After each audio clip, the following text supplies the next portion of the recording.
Hey everyone, just want to take a quick moment and let you know of a few ways you can help support the show. First, you can like this video and subscribe to our channel if you enjoy the content we're putting out. Share this episode with other creatives and help spread the word. Next, you can go to creativesideup.com. That'll take you over to our Ko-fi page where you have the ability to drop us a few bucks and help support independent creators like myself so we can bring you more episodes and feature even more creatives. Additionally, you can go to anchor.fm/Edgeline Studios and have access to everywhere the podcast is available. And if you'd like, you can tap the support button and become a supporter with a small monthly donation to help sustain future episodes. Finally, follow us on Instagram at CreativeSideUpPod. Join the conversation, send us a voice message. Share your story with us. We want to know, what do you do creatively and what inspires you to do it? Your message could be featured on an upcoming episode of Creative Side Up. So thank you for all your support, and now back to the show. Hey everybody, welcome to yet another episode of Creative Side Up. My name is Tim Olson, and this is the show where we unpack creative minds. Today my guest is writer and entrepreneur, Corrina Crade. Corrina, we've known each other, I just thought this morning, for almost 10 years. Is it really been 10 years? Almost. Oh my goodness. We have to have a decade party. We got to have something. I mean, I remember you came in and auditioned for the sitcom that we made. You know, I almost turned around 3 times. I literally did. Because where you had that audition, it was like in the middle of nowhere. Really, it was, yeah. And I was like uncertain. It was like 8 p.m. Like, I don't know about these jokers. It was kind of a weird location to have just in a random building. Yeah. Well, we're glad too, because you were able to cast us a couple other characters on the show. I gave you Rob Lynch. He's the best of the best. Amazing. Yeah. Yeah. I'd hope to have him on here someday. That'd be awesome. But, you know, he's a star now. He is. He's in LA. Big stuff. But that's how long ago that was. And that's when we first met. You came in and read for the character. And really, you've been in a couple projects since then. And we've stayed in touch since then. And one thing I know about you, you have so many projects going on all the time. Well, yes, it feels like that a lot. And I think more so 5 years ago. Not so much now. I mean, my biggest projects right now are my 2-year-old and my 1-year-old. Talk about coming to a theater near you? No. Right, no kidding. But yeah, I think I've always been someone that, you know, I believe strongly you just keep throwing things against the wall to see what sticks. And if it doesn't stick, you learn. And then you learn what to throw against the wall. And, you know, now that I have a 2-year-old, I actually understand that things get thrown on the wall. Literally. Too. Literally. Yeah. But yeah, I like the idea of having projects and being inspired, being around people. That is my fuel. And if I don't, you know, really it can be kind of sad for creatives, I think. I think so. But did you start as you started out as an actress, or... I mean, I went to school for theater and teaching. And I really feel like teachers are the best actors in the world because they have to keep their stuff together so much. You mean like education? Yes, I taught, what did I teach? 9th and 12th grade. Wow. Okay. Yeah. And it was one of my hardest jobs as far as the acting world because I had to pretend I knew what I was doing. And then I did have a theater minor partially because that's what I really ultimately wanted to do. The education degree was really to be like, Mom and Dad, don't freak out. I've got something as a backup plan. Okay. So now I feel like that is always that's always something that's pressured by parents a lot, to have a backup plan, because you don't know in the world of entertainment where you don't know what's going to happen the next day. Even. Absolutely. Yeah. And it's so unpredictable. Yeah. And with my parents, I just, I had such a great friendship with them. I didn't want to freak them out. I think they would have been fine if I wanted to. What about yourself though? I needed that backup plan. I think as a type A, I needed a backup plan. Okay. Yeah. So you went into wanting to be a theater actress or film, or you didn't? Yeah. So the school I had didn't have acting. It had theater. So I thought live that was kind performance. And I worked on the other side. I liked the script writing. I liked the production. I liked seeing people on stage. But I was really a behind the scenes girl. Yeah. It was I was like inching my way into something. Yeah. And I think that was kind of, again, my type A personality needed to make sure X, Y, and Z were checked before I made jumps. But why are you able to be so versatile in what you do? In front of camera, behind the camera, producing, writing? Well, first of all, that's very nice. Well, it's true. I mean, like I said, when we first started here, that not only did you end up getting cast in the sitcom that we did, but you also helped us cast the other characters too. So, I think it's my personality. I like all of the roles, and I think things come very quickly for me. I worked as a casting agent on that Hulu show Battleground that filmed here in Madison. Yes. And, I'm a fast learner. I love all of entertainment, but I have the brain for entertainment. I don't you couldn't just put me in a science lab and be like, here, try and figure RNA out. And I'd be like, sorry. Right. I can cast, produce, write, and act. Yeah. I would say those are kind of the 4 things I do. Yeah. I think it's a personality trait too. I think when you consider yourself a creative, you consider yourself someone that wants to see good shows and good stories told, you kind of do anything. And I spent a lot of my life kind of earlier in the entertainment learning phase really shadowing people, interning, volunteering. And so it was like I was a sponge of just give me all the resources. I'm also kind of I get a high off people. And so I think, when I meet someone that's awesome, I want to be like, you need to be awesome now. Let me tell you who to meet. That's who I am. Yeah. And I've always been like that. Yeah. Why are you, what is the interest to the entertainment world? Why are you drawn to being part of that? Yeah. So one thing that connects all of that, stories. For me, I've literally been a storyteller since I could write. In fact, my first story was called The Cat and the Dog Went to the Park. And I kid you not, that was the whole story. And what happens in that? I mean, they just go to the park. I don't want to give it away, Tim. Yeah. But they go to the park, and I still have that book, and I have pretty much every day of my life recorded since I could write up until about 26, 27, and I still journal, and I still write stories. Even till today. Even to this day. And my dad was a storyteller. Oh. And so he would really encourage, if I wrote something, to tell him, and we would just go on and create more characters. And is that because of the way your mind works and being able to just see life as a story, a beginning, middle, and end, and characters, and that's just how you approach your writing in terms of just the way your mind works? And I bring that up, and maybe this applies to you, but I read an article recently that some people, I know myself, always have inner dialogue running consistently in my head. Yes. I'm always, and I don't mean in the sense of talking to myself, but I mean there's always a story going on with everything. Oh, 100%. I'll meet someone and I'm like, okay, I can write a pilot about you, dude. And I also think it's a therapy thing for me too. Every story I write, I kind of look back in retrospect. I'm like, oh, that was a healing process for me. And the stories, and I also will say I feel stories kind of get dropped into me. So I've had experiences where music will really encourage the story and create the story for me. And I will listen to a song and I'll be like, ooh, I have a perfect story trailer for this. And all of a sudden, it's the dialogue, the characters get dropped into my brain.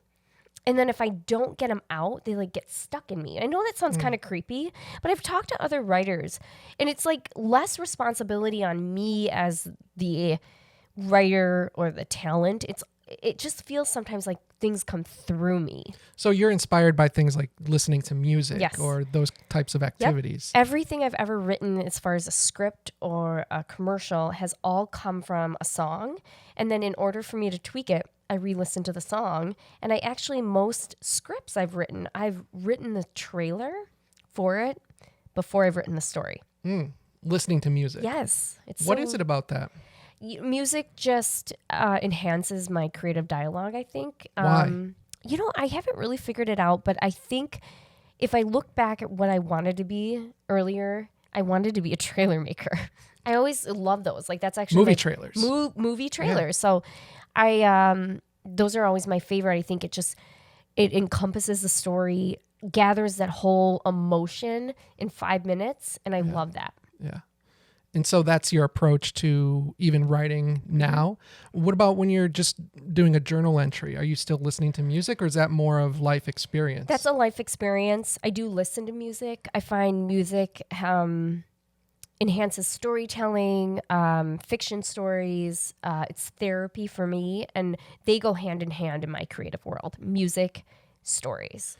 And so when you're writing, do you know what the platform is that you're writing? Meaning, is it TV? Is it web? Is it theater? I mean, do you have a sense, or are you just writing the story? No, I generally write for film. Okay. And I've had experiences where I've written a script and someone will be like, oh, this is a pilot. And then I'll rewrite it as a pilot. In fact, I have this one script that I literally have a 9-episode web series written out, a pilot, an extended pilot, and a film script. It's never gone anywhere. Yeah. But I like Not having yet. options. Well, yeah maybe. Yeah. Yeah, right. But yeah. Yeah. So when you're writing and you know it's for a TV show, you're writing that per episode, or I guess what I'm trying to get at is understanding the writing process going in writing for TV versus, and you say for film, I know you've done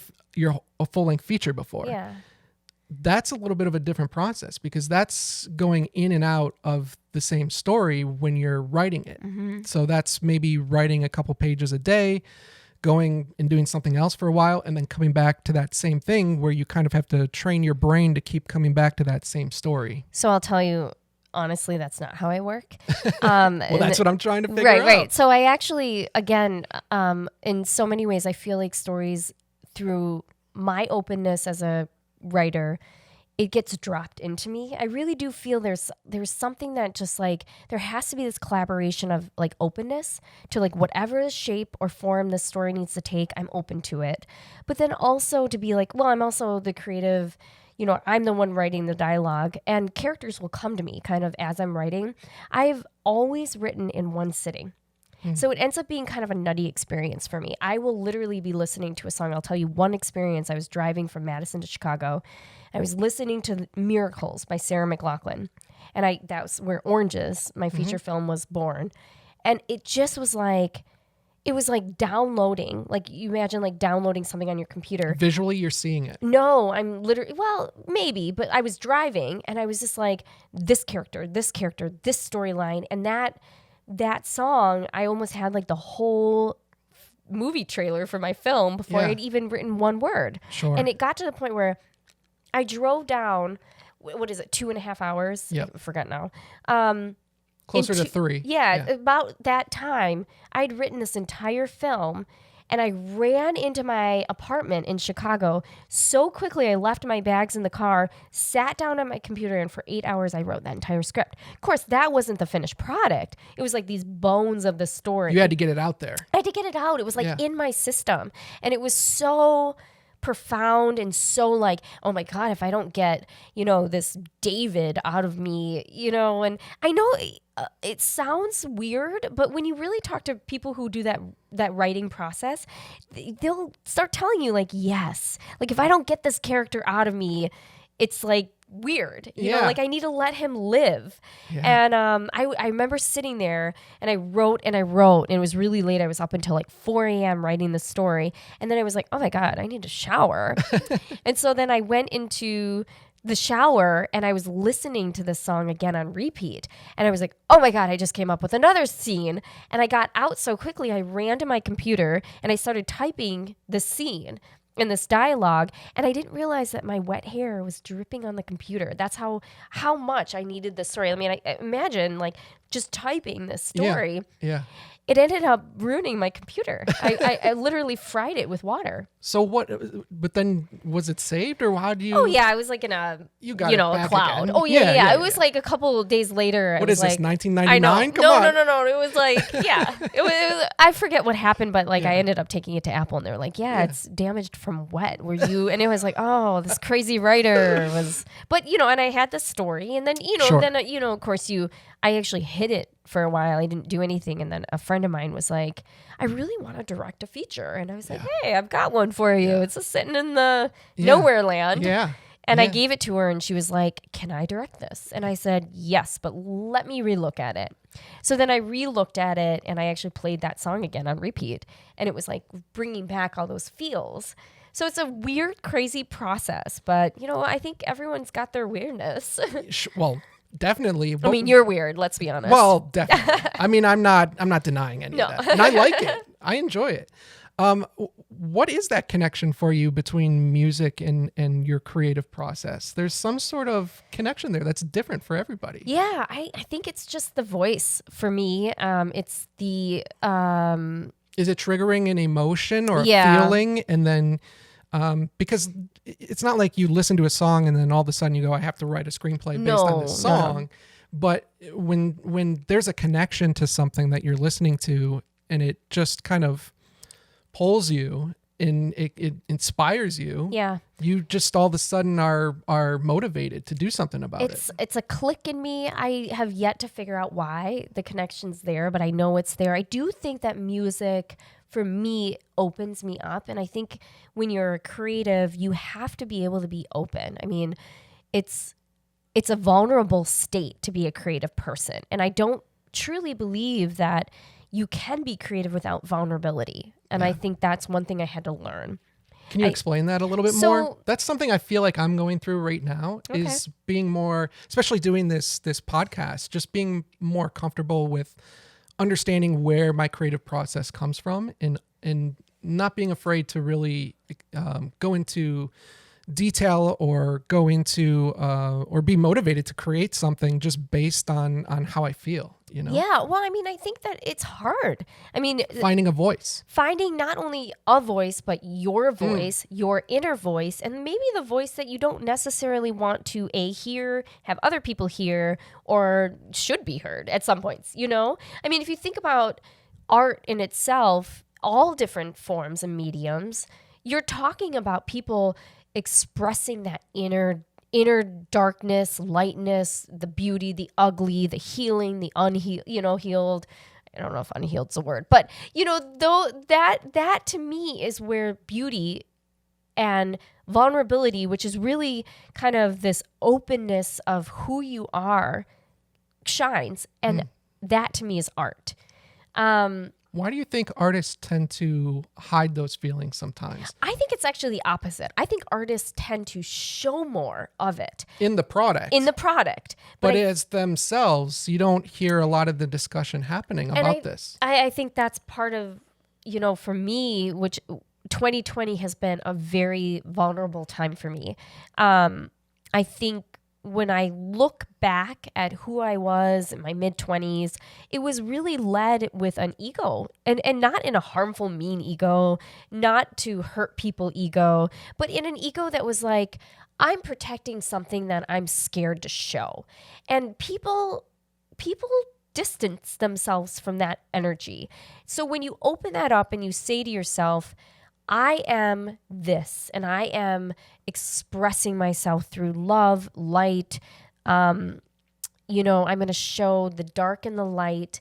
I'm going to kind of like cave that out and put it into something. It ends up coming out so beautiful. And I think that's what creatives do. Mm-hmm. I think a lot of people do it, not just creatives. I think everyone has a little click of creativeness in them.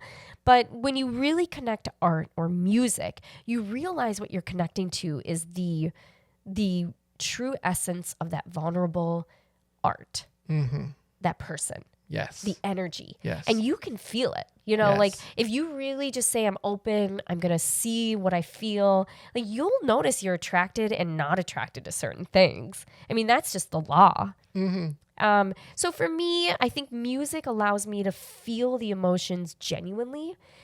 And when you're genuine, you're vulnerable. Yeah. And when you're vulnerable, that opens you up. And that's where I think my creative spills out. I'm so happy you're saying this. There's so much truth behind what you just said. Cool. It's just there's not enough enough willingness for creatives to talk about this. Yeah. And it's something that we all in one way or another connect to and definitely go through those types of feelings.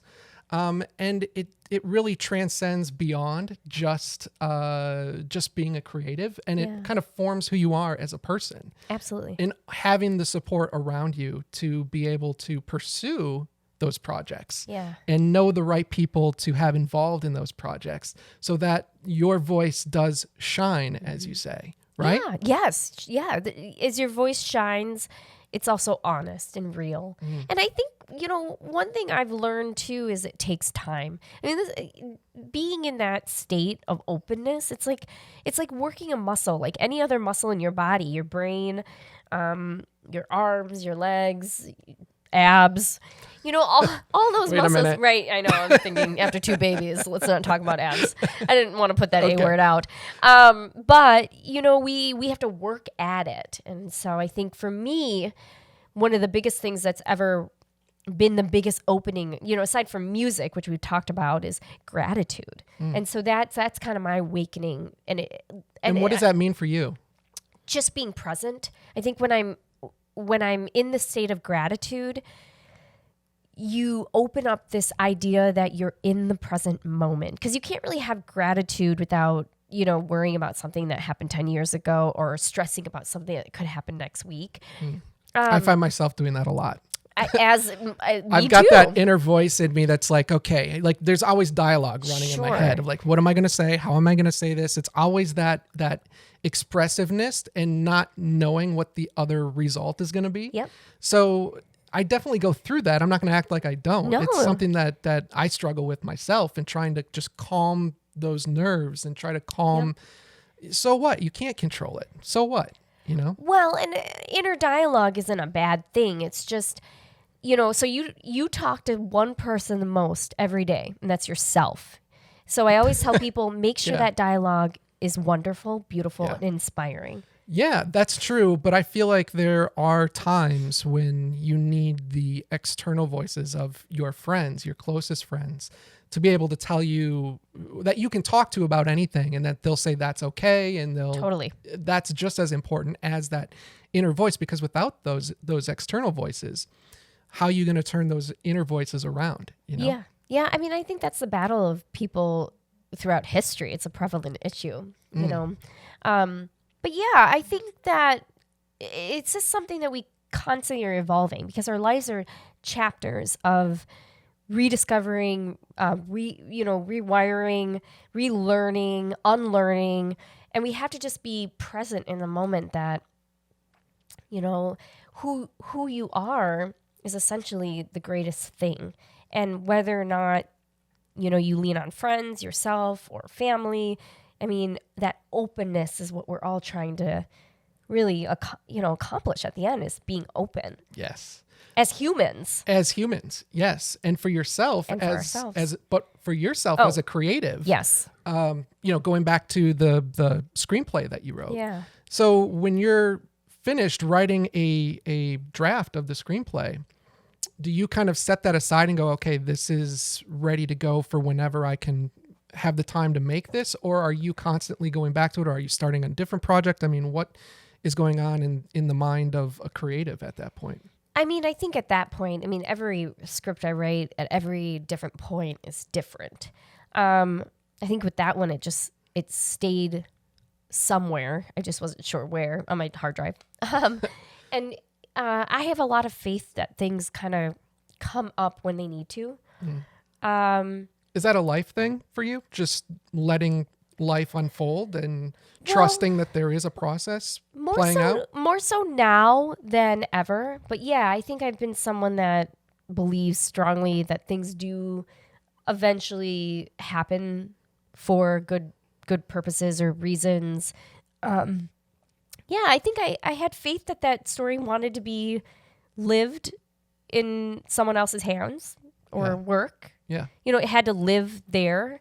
Oranges was a rather dramatic story. It was. Yeah, it wasn't like a comedy. No, it wasn't a comedy, but I mean, like, there's a lot of detail that goes into it. There's a lot of having to care about the characters. And absolutely. So writing that from a perspective of, of a person who is still kind of living their life. You were living your life out at that point in time.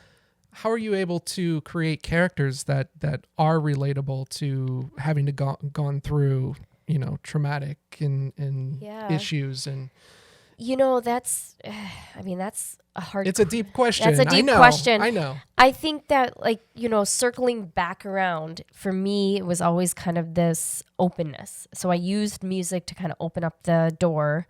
And I think in my own self-healing, if you look at that story and you look at my life, there are some parallels in the sense of, it's about searching for family. It's about acceptance and loving of different families and defining family differently. And I look at who I am as a person. I'm adopted into a beautiful, wonderful family, but maybe that search of different styles of family was kind of my therapy in that. So I circle back around to the music opening it up, the storytelling, the writing being a sense of vulnerability, openness, and there was a lot of fear. What if someone doesn't like this story? And so then you trust the process that... Is that a genuine fear of what if someone doesn't...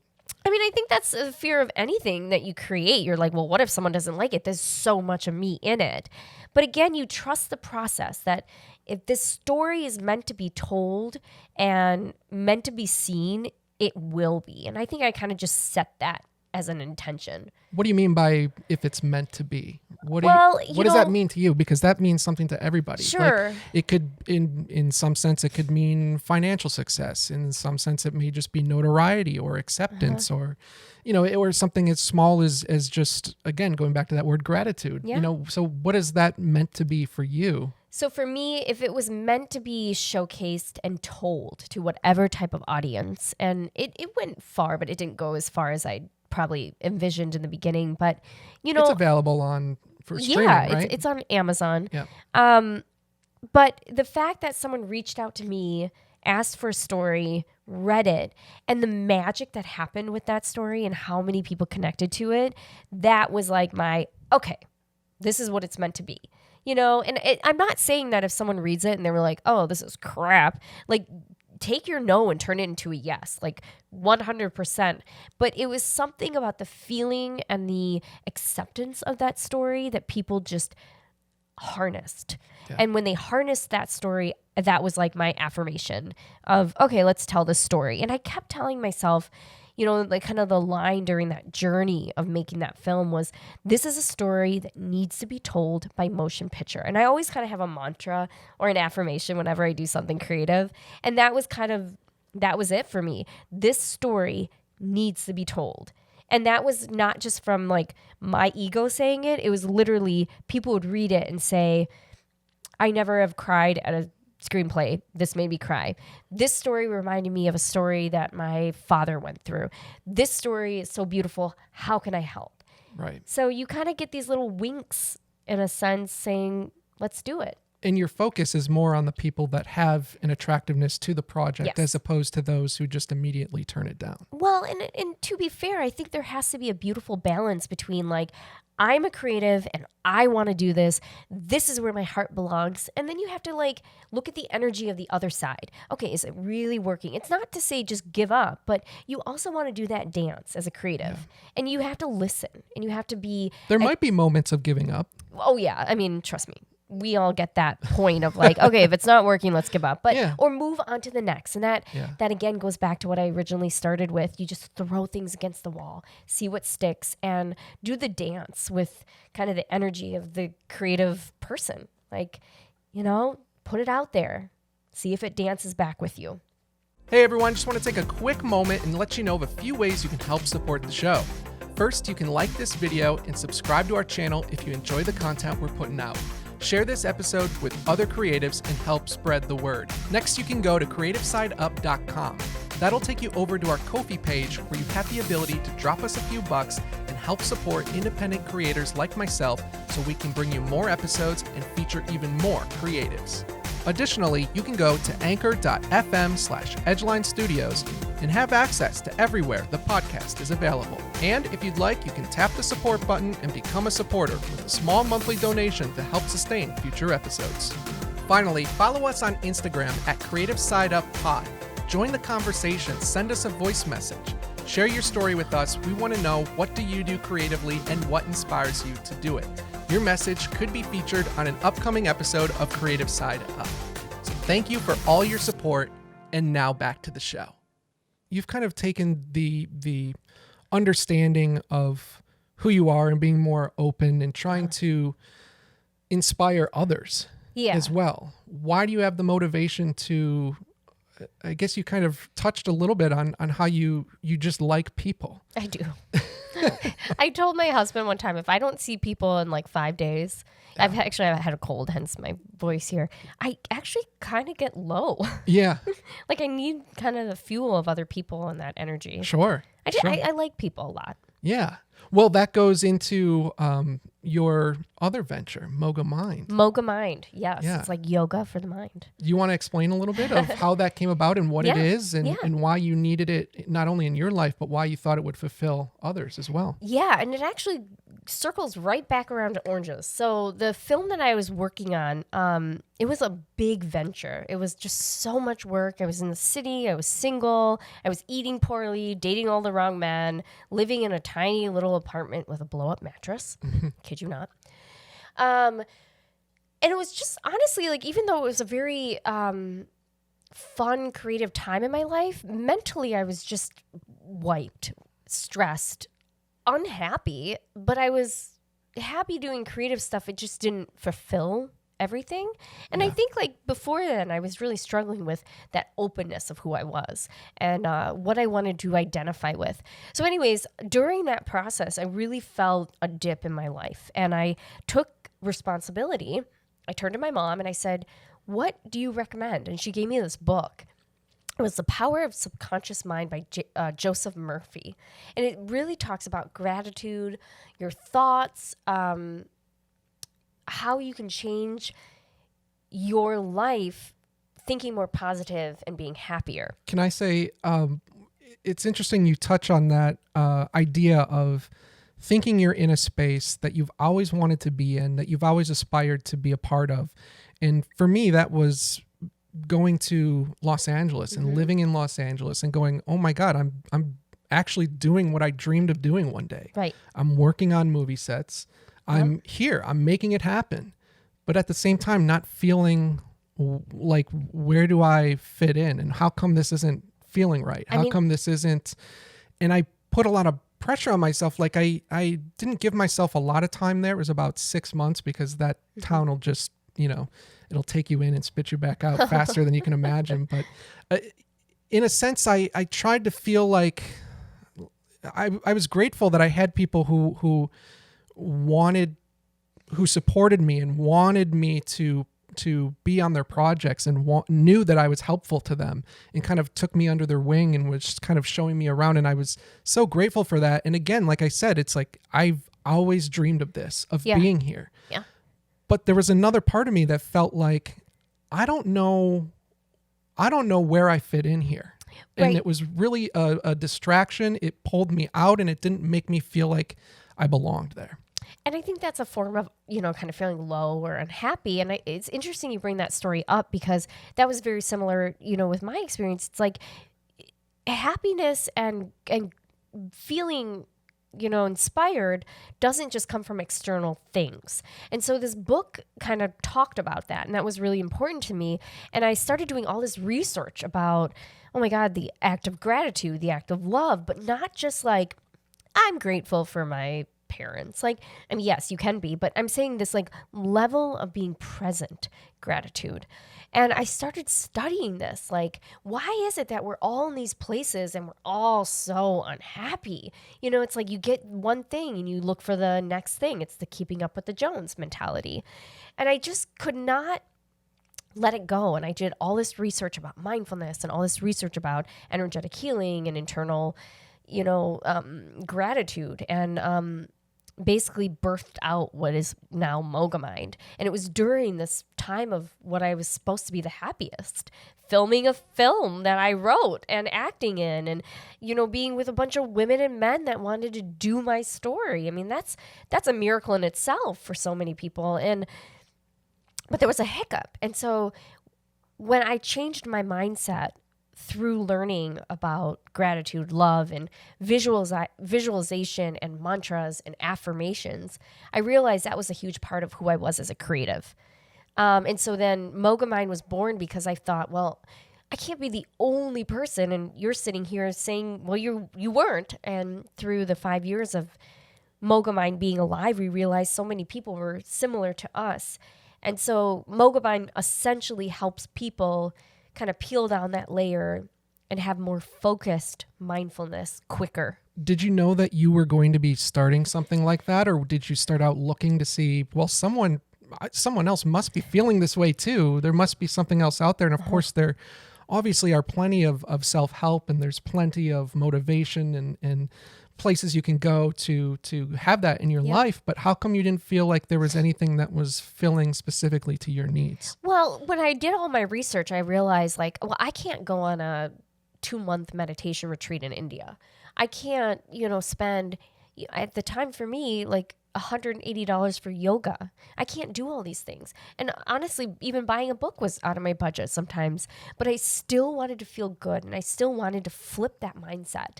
And so that realization, which is interesting you bring it up, I thought, my goodness, I cannot be the only person. And so it never was meant to be shared. It literally helped me. And 3 months later, my life completely turned around. Doing these exercises, having fulfilled, inspired gratitude in my life as a daily practice. I found my now husband, and I felt like my life really just flipped and nothing really happened. It was a mindset, and then things happened.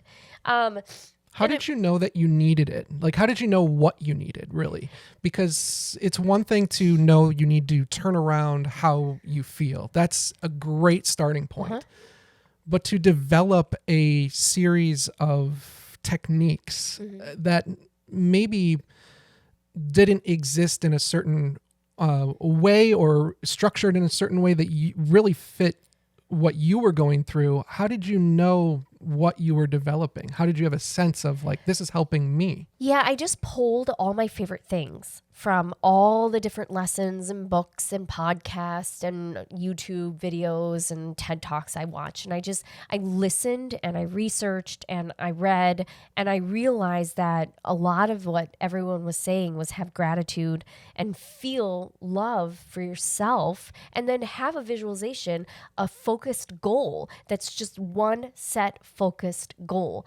And, and I can go into the whole history of why we had that 3-layer practice, which is really the core foundation of MogaMind. It goes way back into history of why first gratitude, then love, and then visualization. It opens up that side of you, like we talked about with vulnerability. It opens that up. It opens it up energetically when you pair those 3 together.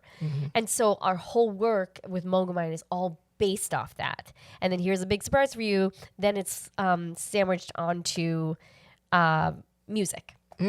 Well, and I was going to bring that up because in one way you have a book available for MogaMind. Yep. And then there's also a secondary offering, which is through these how would I describe them? They're like sound meditations almost. Yeah. They're like guided meditation. Yeah, but through music almost. Through music. We work with David Tolk, who's a musician down in Utah, and he writes specifically for healing. Wow. Yeah, he's phenomenal. Yeah. And he, again, you just kind of have this wink from the universe that's meant to be. He's like, here's all my music. I want you to just use it if you're using it for something positive. How would you describe that portion of MogaMind, the sound techniques? So here's the thing. It is so hard for people to quiet their mind. And one of the biggest... Right here. Yeah, okay. So here, let me tell you kind of what I tell a lot of our... Sure. And I'll preface that with... last night I went through the sample track that you have on the website. Cool. So I did do that, and I felt so much better after listening to it. And I didn't go into it going, okay, I tried to stay as neutral as possible on it. Just saying, okay, let's see what this is. And I went into it and the track starts and I'm in my room and it's just, trying to quiet myself down, which is hard for me. It actually is. It's a difficult process for me, especially being a creative person. And then also there's just life that happens too. And you're always thinking about. So just trusting the process was something that I had to do with that specific track. And by the end of it, I was like, okay, I need more of this. Yeah, that's awesome. I didn't know you were going to do that. Yeah. That's really cool. And I think you're very similar to a lot of people that come to us or find us. It's people who are overworked or tired or their mind can't, it's that monkey brain, which we live in a day where that is supported. That quick info, the data that just pops up. I mean, like we freak out if we can't get a video downloaded in 3 minutes. Could you imagine talking to someone in the 60s about that? You know everything, but you also know nothing. Yes, and everything is quick satisfaction. And so I think really we created a mindfulness tool that kind of works with that brain, but what you don't realize is we're actually slowing that process down. We just make you believe that it's a quick thing because so many people in our research and just studying with people or doing talks and then having Q&As afterwards, they'd all say like, sorry, I don't have time for mindfulness. And quite frankly, I don't either, and I teach mindfulness. I wake up in the morning to screaming kids and I have to get up as fast as I can. And a lot of people slap the alarm clock and, a couple more times. But I love how honest you are about this because it's not like it's, some technique from an ancient ruins. And, no. It's like this is quick, accessible mindfulness with 3 things that are proven through research that can work. And we use the song because this is the one thing people will come up to me. I don't have time for mindfulness. I'm like, well, did you listen to one song today? And almost literally, I kid you not, 90% of people are like, yeah, I listened to like 8 songs on my way here. I'm like, okay, 5 minutes. An average song is 3.5 minutes to 5 minutes. That is how long our tracks are. And you can get there. And it's kind of like a little dose, like it's a little vitamin for the day. And it's proven scientifically that if you do at least 3 to 5 minutes, that you literally can change the energetic rhythm of your body. You know what's so interesting is I think that track was like a little over 4 minutes long. And when it was done, I honestly thought like 15 minutes went by. Oh, I know. And so that's why I always joke. I'm like, I always trick people that we're like this modern mindfulness. It's like quick and easy. But really, you don't realize that if you can have a powerful 4 minutes of focused thoughts that literally are proven when you do gratitude, love, and visualization in that order will change. And why is the order important? So in order to truly be in a space of love, and I'm talking about really deep, profound love, like love for yourself, acceptance, or love for someone else, you have to be present. And you have to look at another word of gratitude is counting your blessings, being in the present moment, half glass, what is that? Glass. Careful. Which one? What is it? You guess. Oh my God, my brain. Glass half full. Full. Right. Yeah. Okay. Why was that so hard? Well, it's either half full or half empty. Half full. Okay. So there you go. Is it half full or half empty? I think it's just all full. I'm just messing with you now. No, oh my goodness. Not with this head cold. You can't mess with me. So it's like, it parallels that same mindset. That does not mean that life gets hard, but we have control over our emotions and our reactions. And that's something that's not taught.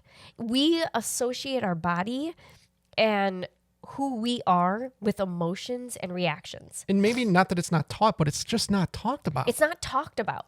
And so I think why gratitude is a great opening. I'll tell you a story. When I was first kind of doing all this, I was in Chicago. I was coming off a train from probably an audition. And it started like raining, the kind that was like you're in a shower, like drenched. And I did not have proper coat. Downpour. Yeah, it was a downpour. And I had a 15-minute walk from the train to my apartment. And I get out and I'm like, oh my God, I'm just going to have to do this. So I ran and my coat soaked, my hair, my mascara is running down. But I did have warm socks on. And I think I had some form of boot. I get into my apartment and I am like grumpy, the kind that like your face is red grumpy. I was wet. I was mad. I don't think it was like the greatest day. I'm going into a stinky How'd small, the audition go? Yeah, small apartment, and I'm feeling a little low, and I get in, I start peeling off all my stuff, and this is right in the middle of all this like MogaMind training that I'm doing for myself. And as I'm peeling off all these layers to like get into warm clothes and like dry off, I the last layer are my socks, and I kid you not, they had not been wet at all, not a drop on my sock, and it was so dry, and I didn't even have to peel them off. They were warm and cozy, and it really just made me smile. And I thought that is an example of what I can be grateful for in this moment. And I said to myself, I'm so grateful for those warm socks. And it just switched everything, my mindset. And I could have been grumpy all day about it. And I just thought, you know what? There are probably people who wouldn't have had dry socks in this moment. And so I chose to react. Acknowledging the happy. Yes. And just, knowing that then grows into more. But that doesn't mean that life doesn't get difficult. It's just, do you want a tool to face it? And do you want to give yourself a choice? And we have a choice. Does that make me perfect? No.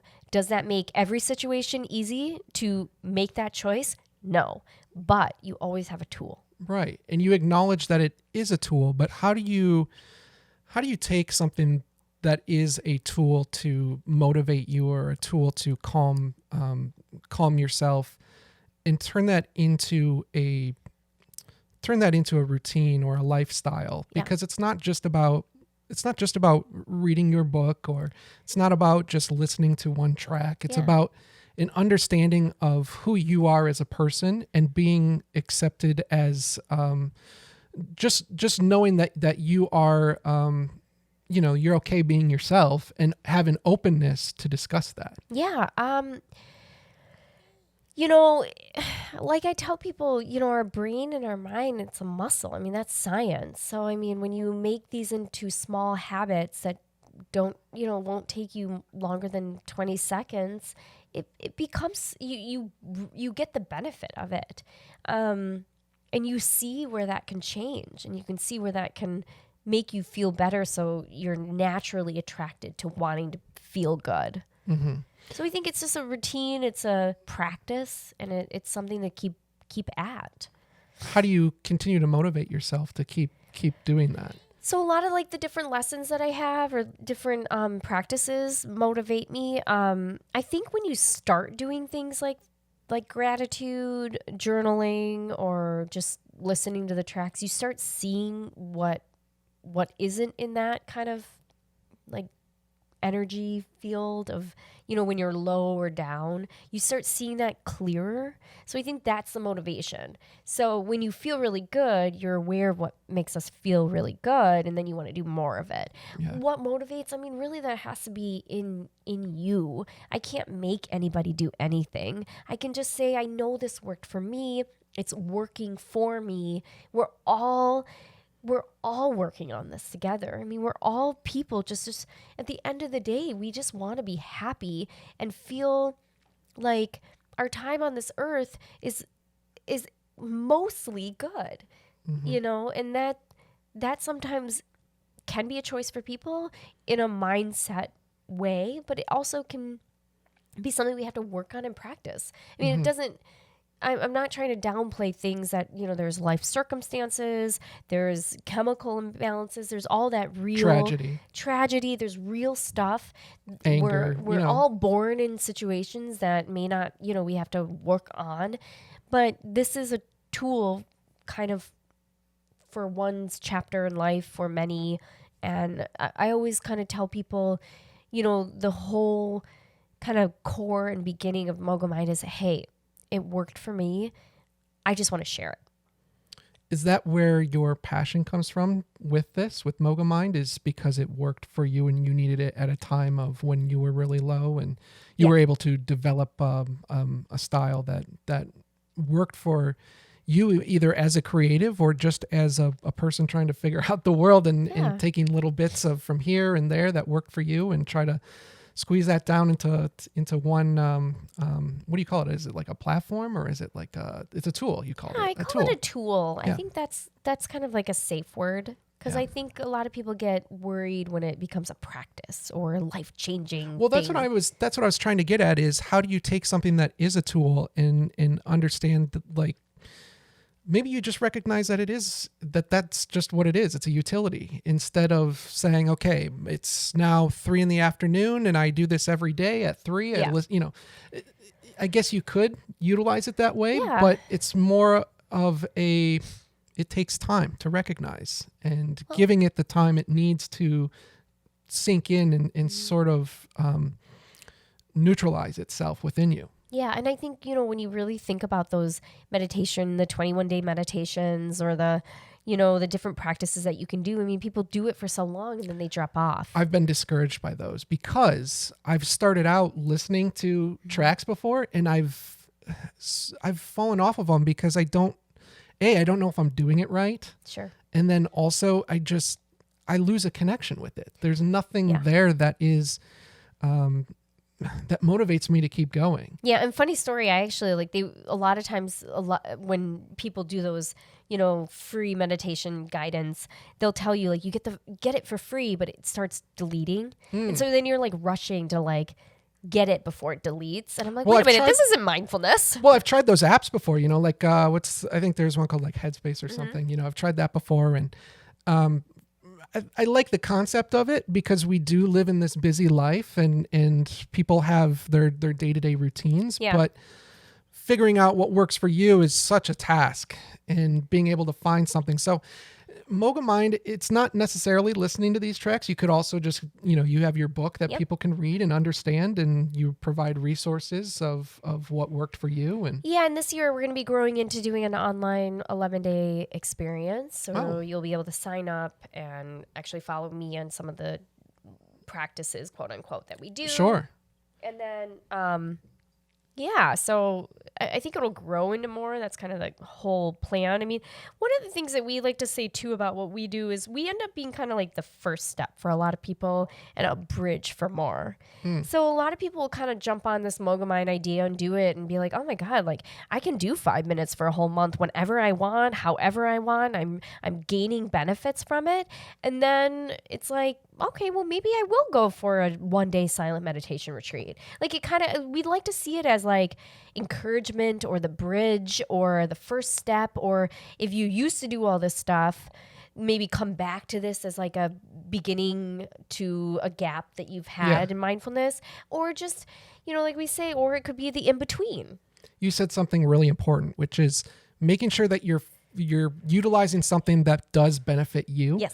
Because you can't just do something and try to convince yourself it's working when really it's not, because you'll find yourself falling into that pattern of, okay, today I listened to this track, or I read this chapter, and try to make a connection to it that's false, and it doesn't identify anything that you're trying to work on with yourself. Yep. So being able to recognize the benefits is extremely important. Yeah. And also the cool thing about MogaMind too is you don't have to do it with the tracks. You can actually just take the core foundation of what it is and write it down in your journal every day. Or you can literally I actually do this. I did this last night, when I was just feeling grumpy about my cold and just feeling I've been cabin fever. It's so cold out. You were going to cancel on me I was going to cancel on Tim Olson. I was back and forth about that one. I was on the fence. And I just kind of just sat there and I was like, okay, I'm just going to reset right now. And I'm just going to say one thing I'm grateful for, one thing I just love. And I take moments with each of them. And then I visualize, okay, well, tomorrow is going to be outstanding. I'm just going to set that as an intention and just know whatever it is. But that's my control. I had that control, and it just flipped me. And it literally took me probably 25 seconds. Mm-hmm. And every night before I go to bed, my husband and I do it. I ask him, well, what are you grateful for? And he tells me, and I said, what do you love? And he tells me, and what do you see? And then he does it back to me. And a lot of it's the fun affirmation things of your day too. I think, I'm trying to think of an example, but he asked me and I said, I'm really grateful I got to, watch that show with my mom and laugh. What do you love? Well, I love it when my daughter comes around the corner screaming at me with no clothes on. Like, it's cute. Like, she's naked little baby just running around like a warrior. Yeah. Screaming at the top of her lungs, laughing. The little things in life. And then all of a sudden you just feel this like weird rush of like happiness of, oh my God, my cute little baby who's sleeping upstairs is just a funny little, monster almost in a sense, but it made me smile. And they said, well, what do you see? And I see myself getting over this cold because I know I will, and all of a sudden I'm like, hell yeah. And I'm like walking upstairs in my bed and I feel good. And I feel like that is our birthright. We have the right to feel good. Does that mean it's going to happen all the time? No. But I can I change that moment in my life. And just like you take vitamin D, it changes who you are for just, a couple hours. You got a little more vitamin D. We kind of look at MogaMind like that, take a little dose, do it as often or as little as you want, but it won't hurt you, but it could make you feel better. Right. And it helps us. And it's a working progress for us. Like I have to check in all the time. I can be a grumpy woman. Trust me. I can look at my life and be like, I don't have this. I don't have that. I don't, I should have that. That's being human. Yeah. But I have a choice. I don't know if I want to be like that. A, I don't want to be that kind of mom. B, it doesn't make me feel good, and I want to feel good. It doesn't serve a purpose. It doesn't serve a purpose unless it can motivate you. But I'm going to flip the energy, and I'm going to use that maybe lack and turn it into something focused, into a visualization. And that's why the last component is visualization, because you can't be like, well, I want to have X, Y, and Z if you're not looking at your life and being like, but I'm counting my blessings. I love what I have now. I mean, it is the law. You attract, like attracts like. And that's it. You can't really talk that much more about it. Like attracts like. So if you have the ability to have control, to just flip it. That's what I always, or another word I use is shift it. Okay. Shift it. So right now though, you're going through, you do talks, you're speaking engagements and getting other people to motivate this message. Yeah. I think is great. It's wonderful. It's fun. We always say at the end of our talks, we do a Q&A, and I'll tell you, it's pretty magical to see people come up with almost tears in their eyes and just say, this meant something to me. And I say, you know what?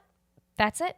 My work is not done, but I feel like I did what I wanted to do. And that is healing for me, because I think when people have the opportunity to talk about something that they believe so strongly in, it's a healing process for them just as much as it is for others.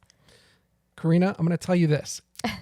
This meant something to me, this conversation we had. That's awesome. Yeah, really wonderful. Thank you for that. Yeah. Well, thanks for being on the show. This is so much fun. So much fun.